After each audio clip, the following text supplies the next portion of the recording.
জি বলুন, আসসালামু আলাইকুম। শুনতে পাচ্ছি।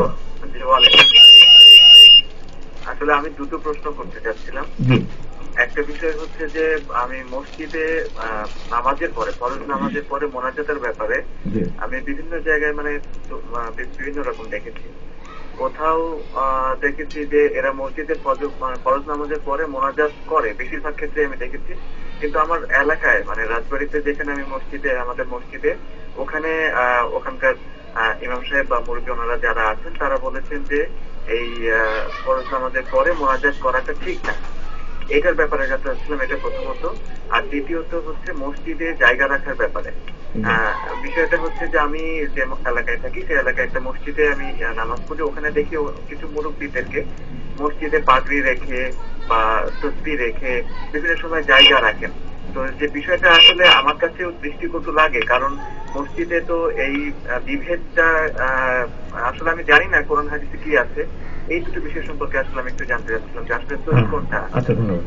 মোনাজাতের যেটা বলেছেন, হ্যাঁ, মোনাজাত নামাজের অংশ না, নামাজের অবিচ্ছেদ্য কোনো অঙ্গ না, নামাজের প্রাসঙ্গিক একটি বিষয়। নামাজ প্রসঙ্গের বিষয় হচ্ছে মোনাজাত, নামাজ রিলেটেড, নামাজের অঙ্গ নয়।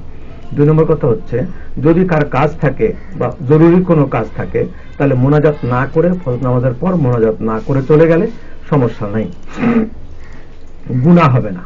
আর যদি কোনো কাজ না থাকে, বড় একটা জামাত বসে আছে, কোনো কাজ নেই, এখন সুন্নত তারা পড়বে, এছাড়া কোনো কাজ নেই, সুন্নত আর ফরজের মধ্যে একটু ফাসেলা করতে হয়, একটা নোম্যান্স ল্যান্ডের মতো একটা বর্ডার দিতে হয়। সুন্নত নামাজ একটা সালাম ফিরে অমনি আরেকবার সুন্নাহ একটু দেরি করতে হয়। এই যে দেরিটার সময়টা, এমনি বসে না থেকে অনেকে তসবিহ তাহলিল পড়ে, আবার অনেকে মোনাজাত করেন। এখানে মোনাজাত রিলেটেড বেশি, মোনাজাতের প্রাসঙ্গিকতা বেশি। কারণ নামাজ পড়লাম, আমি এখনো পবিত্র আছি, নামাজের আমেজ আমার ভিতরে রয়ে গেছে, নামাজের ছোঁয়া আমার ভিতরে রয়ে গেছে। আমি এই সময়টুকু হাতটা তুলি, দোয়ার বৈশিষ্ট্য হলো হাত তোলা। আল্লাহর কাছে দুটো হাত কাঙ্গালের মতো পেতে যদি বলি যে আল্লাহ, আমি নামাজ পড়লাম, ভুল ত্রুটি কি হলো আমার তো জানাও নাই, আল্লাহ তুমি কবুল করে নিও, আমার নামাজি করে আমাকে জান্নাতেও, নামাজিদের সাথে আমাকে রাখিও, নামাজ পড়তে পড়তে আমার জীবনটা যেন চলে যায়।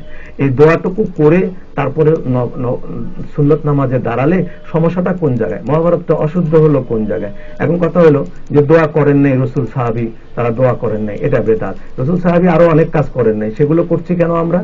তাহলে বেদাত যদিও বেদাতে হাসানা, উত্তম, মুস্তাহাব, হুজুর না করুক তারপরেও সেটা মুস্তাহাব। কেন?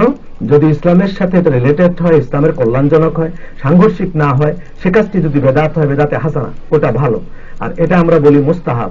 হুজুর সাল্লাল্লাহু আলাইহি ওয়াসাল্লাম নামাজের পরে দোয়া করো, এই মর্মে সহি সহি প্রায় 19-20টা হাদিস আছে। এইটা মুস্তাদরাকে হাকিমে আছে, সুনানে বাইহাকিতে আছে, তারপরে অন্যান্য বুখারী মুসলিমে আছে। তাহলে মুনাজাত করা যাবে, তবে রফে ইয়াদাইন, হাত তোলার কথা।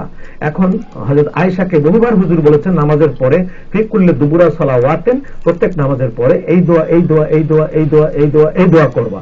এরকম হুজুর বহু সাহাবীকে বলেছেন প্রত্যেক নামাজের পরে এটা বলবা। এনারা বলছেন হাত তোলার কথা তো নাই। হুজুর ফজর নামাজের জীবনে হাত তুলেছেন, ফজর নামাজে সাহাবীদের দিকে ঘুরে হাত তুলে মুনাজাত করার মর্মে একটা হাদিস আছে। সেই জন্য হাত তোলাটা আমরা মুস্তাহাব মনে করি। কেউ যদি হাত তুলে মুনাজাত না করে চলে যান, তাহলে তার দরকার থাকলে যেতে পারেন, গুনাহগার মনে করা যাবে না। কিন্তু সময় থাকলে হাত তুলে দোয়া করাই মুস্তাহাব, এটা ভালো। দোয়ার যৌক্তিকতা রয়েছে বেশি, দোয়ার আবেদন রয়েছে বেশি, দোয়ার সওয়াব রয়েছে, নেগেটিভ বলে কোনো কিছু নাই। যারা নেগেটিভ নিজেরা সৃষ্টি করে নেয় সেটা তাদের ব্যাপার, মানসিক রোগের ব্যাপার হতে পারে। যে আরেকটি ফোনে কথা বলি। আসসালামু আলাইকুম ওয়া রাহমাতুল্লাহি।